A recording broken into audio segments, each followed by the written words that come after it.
Hello YouTube, my name is Mistic and welcome back to Mistic Reacts. Today I'm watching a video by Casual Geographic, Why It Sucks to be Earth's Oldest Genius. Now I think this is about octopus, maybe? I know octopus are quite smart, but I don't know how smart they are, so let's find out. If you haven't already, like, subscribe, and comment down below, are you smarter than an octopus? Yes or no? I know I'm not. No friends, no family, no wife, no life, underlooked, you're chronically cooked, abject, inept, disrespect, and often neglect. Are you talking about me? Or the octopus? Huh? That's a call out. Holy shit. You didn't need to attack me like that, sir. For an animal allergic to love, nature sure did consummate their misery. The octopus is a high-functioning, overachieving tentacle slug. As a mollusk, they have a family reunion more confusing than Nick Cannon's, where they have everything from a venomous anime fighter jet to this thing. I've seen that. Which means the octopus is basically an overqualified snail that lost its shell and had to overcompensate. Now, they do have a lot going for them. They wouldn't have lasted 300 million years of reverse plot armor otherwise, but call it cosmic calamari the way they get absolutely deep fried by fate. They're built like malicious compliance. Like the boss's brat demanded an octopus and the developer had no choice and did so out of spite. You're gonna learn that the animal sans a skeleton got entirely T-boned by nature.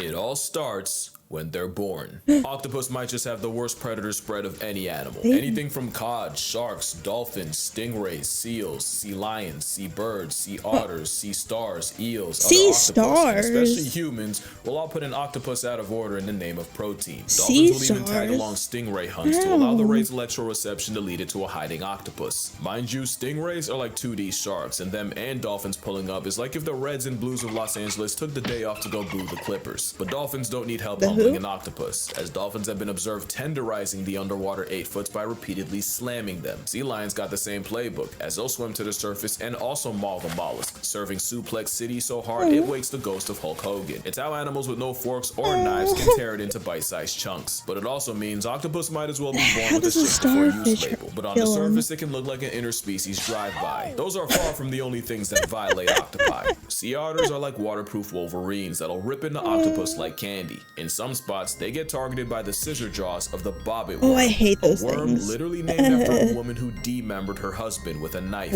Moray eel are a common octopus, and they even have a second set of jaws in its throat to keep struggling prey in its custody, which seems like a suspiciously specific middle finger to a certain boneless entree. Even the things that seem like an easy lick can game over an octopus. In real life, Squidward would have had Mr. Krabs meeting Miss Puff's husband first chance he got. Crabs are like the potato chips of nature, and one-on-one, an octopus isn't losing that matchup unless they happen to get cheap shot by forces beyond them. But that's for one crab. An army can easily overwhelm and eviscerate the octopus, who manages to suffer from crabs while only being screwed by fate. They have a similar issue of getting jumped by leather jackets.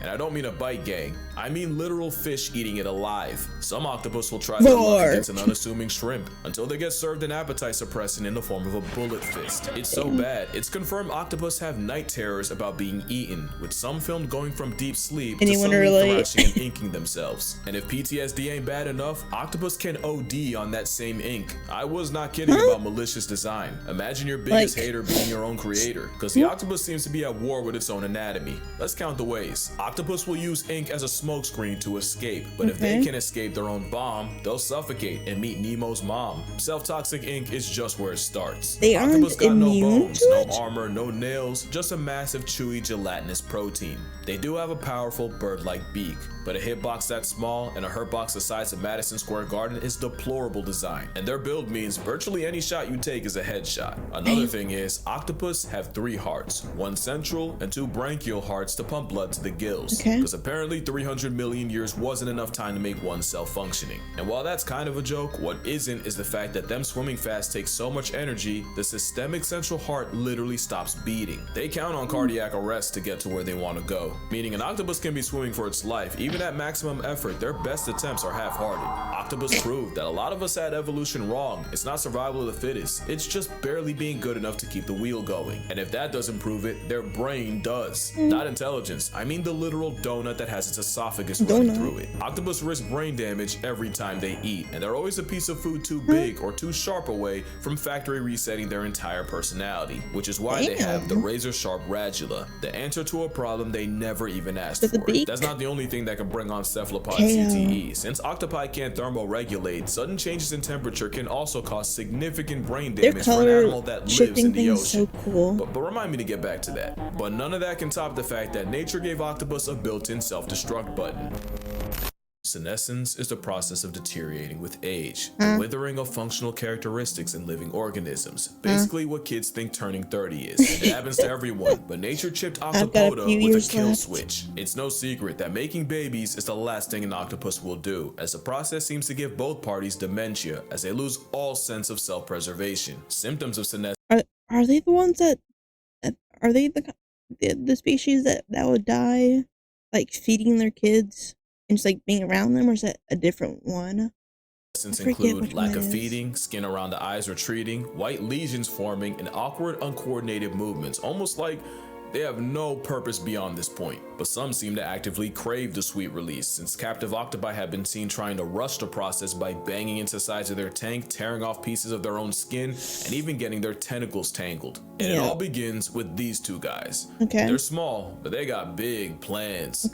Those are optic glands, and they're the double agents that lie dormant between the brain and optic lobe until they get active, usually around the same time the octopi do, and it's believed this triggers them to produce more steroids and boost cholesterol. Specifically, scientists saw more activity in the genes that produce neurotransmitters called catecholamines, along with steroids that help metabolize cholesterol. What does that all mean to you? Well, catecholamines are hormones like your epinephrine and dopamine, basically the fuel to your fight or flight. And in octopus, their job is to redirect energy away from eating and, keeping themselves alive and put it all into raising their own, especially since that same optic gland will also secrete stuff to turn off digestion, which is why they starve to death. Not only that, but neuropeptides are what causes appetite and hunger, and they get turned off too. Yeah, they put the op in optic. It's a gland, but that optic got a lot of nerve, because in 1977 in Brandeis University, psychologist Jerome Wodinsky removed the optic gland from a mother 2 spot, and the outcome was they abandoned their eggs, continued feeding, and lived longer. It's literal predetermined self-destruction, and it's the worst kind. The Australian anti-kindness has a similar fate, since males will mate themselves to death, and an increase of steroid hormones in the blood is how the kamikazes can go all out. Those same steroids also nerf the immune system and eventually cause a total body shutdown as they get poisoned by their own supply. But at least when that happens, they've mated with as many females as possible. The octopus is very much one and done, and that's why it's survival of just being good enough. You can end up lobotomized by your own dental. As long as it happens after you breed, that's strictly a you problem. And evolution can't save you from one of the most toxic relationships underwater as long as it ends with children. Yes, worse than the anglerfish. First of all, they barely tolerate each other. Lady octopus will respond to male harassment by chucking shells like it's Mario Kart. Just when the male thinks he's in the lead, there's a blue shell for his blue balls. It doesn't get much better if Squidward succeeds, since many males are dwarfed by their mates and run the very real risk of being cannibalized, leading to some very questionable mating methods. The blue-lined octopus will inject his mate with a venom while on top, a venom called tetrodotoxin, arguably the most potent neurotoxin out there. It obviously doesn't kill her, but it does make the female angry enough to yeet the male off her back.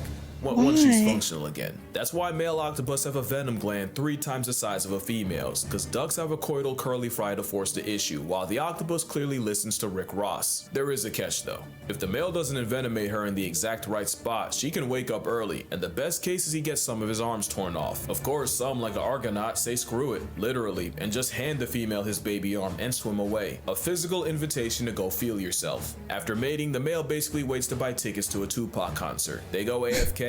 Just a catatonic state where they move like an NPC. Also, post-mating males don't return to their dens. They don't even wait for death at home. They just circle the corner anticipating its arrival in the form of sickness, starvation, or getting turned out by a predator. The mother doesn't get off easier, since she gives up her entire existence the moment the eggs come out. She'll spend all day washing them with her siphon and guarding them, all while not going out to eat once. Mothers will eat their own arms before they leave them alone for a second, and that hunger strike can last years. One deep sea octopus brooded eggs for a total of 53 months, Damn. just under 4.5 years. It was by far the longest brooding period of any animal, and she even turned down crabs offered to her by researchers. Like all octopus, once the eggs hatch, the babies swim to the surface and spend their early days drifting the current. And if motherhood doesn't murk her, the she-puss just waits for something like a pack of starfish to put her in her place.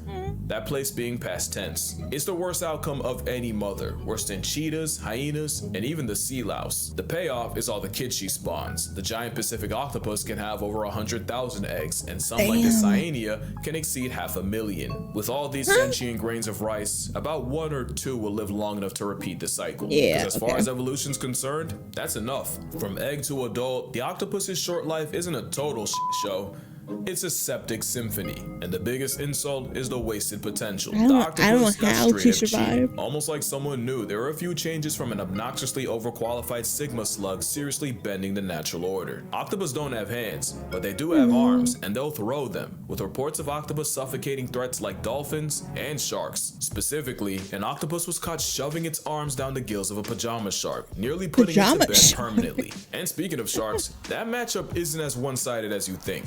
In a Seattle aquarium, one octopus earned himself solitary confinement, and the reason was staff kept finding the bodies of dead, butchered dogfish sharks all over the tank floor until cameras caught the neighborhood octopus murking any sharks that were put in the tank with him. Octopus will square up with sea lions with everything they have, and even ship-sinking stellar sea lions can struggle with a vindictive hors d'oeuvre. Even the symbol of America can get it, and there's at least one seagull with octopus in its obituary. Not to mention Neptune's hitman has enough awareness of human anatomy to attempt to play hangman. But the octopus's biggest flex is their shape-shifting. Octopus have the ability to change colors, despite being colorblind. It's sad that their skin may be sensitive to huge shadows and colors around them and can conform to their environment. Some, like this cyanea, can make hundreds of transformations in a day. But one octopus does this on steroids. The mimic octopus can not only cosplay as other animals, it'll purposely exploit their own fears. If a mimic's getting harassed by some punk-ass damselfish, it'll take the form of a venomous sea crate. And if the block's real hot with predators, the mimic mirrors the biggest threat in the area. A lionfish. But you can have all the tools in the world. It means nothing unless you know how to use them. And few things alive are as nice with the tools as the 8-armed handyman. The coconut octopus got its name because it'll appropriate the shells of the fruit as a travel-sized panic room, pretty much re-equipping the shell that time took away from them. Some will go incognito by using shells to hide in plain sight. They don't always use tools to avoid problems. Some, like the blanket octopus, invite them by stealing Portuguese man-of-war tentacles and practicing ocean open carry. And as predators, some have learned to drill holes and prey in the exact spot needed to neutralize them. They say octopus have the intelligence of a 3-year-old, yet man's moving like a pre-med major. And it's probably because octopus don't have one brain, they have 9. Each arm basically has a mind of its own, meaning 2/3 of its own cognition lies outside its own head, with over 2,000 suckers that all move independently. 8 arms that can independently learn more about the world around them. A cornucopia of consciousness, a borderline hive mind. Y'all forgot about that temperature problem, right? Well, octopus can edit their own RNA based on how hot or cold the water around them is. It's basically a built-in thermostat that protects them from breaking their brains. All that brain power is how a snail's uncle is smart enough to solve problems, and in some cases become one. Some octopus have learned not only when and where crabbers will show up, they'll time it just right to where they'll swipe the crab from the trap, disrespect Steve, his name's Steve's entire livelihood, and vanish, leaving behind corpses. Octopus can also tell people apart, and sometimes they'll end up having beef with one in particular, and will squirt them and only them. Some don't even stop at people. Otto the octopus decided he didn't like an overhead light, so he climbed to the edge of his tank and shot water at it, causing the entire aquarium electrical system to go out. And he did this night after night, repeatedly, until folks caught on. So why am I telling you how smart a Second Amendment slug is? It's because they could and should be smarter. Most high IQ creatures have 2 things in common. They're social and live in groups, and they live long. And sometimes those 2 things combine to form number 3. They're led by a grandmother. This means not only can they spend years and even decades learning, they can pass it down, building a generational database of knowledge. Octopus get none of that. Every octopus is born an orphan. It's like a video game with no save points. So every time an octopus passes, everything it learned along the way goes with it. So every octopus after it has to start from scratch, which puts in perspective the insanity of what they accomplished in 2 years. And that's another thing, they only get a couple of years. The intelligence of a 3-year-old just to end their trial to life after 2. If octopus lived longer, lived in groups, and weren't literal deadbeat parents, I'm talking like the Batman kind, It could get scary, and that's why I say octopus got screwed. Change one or two things, the entire food chain might fall. Like, imagine if octopus just did the turtle thing and just climbed onto a beach, dropped their eggs, and dipped. And it's not like octopus can't climb out of water. They can breathe through their skin for a short period, and they'll use this ability to take lives on land.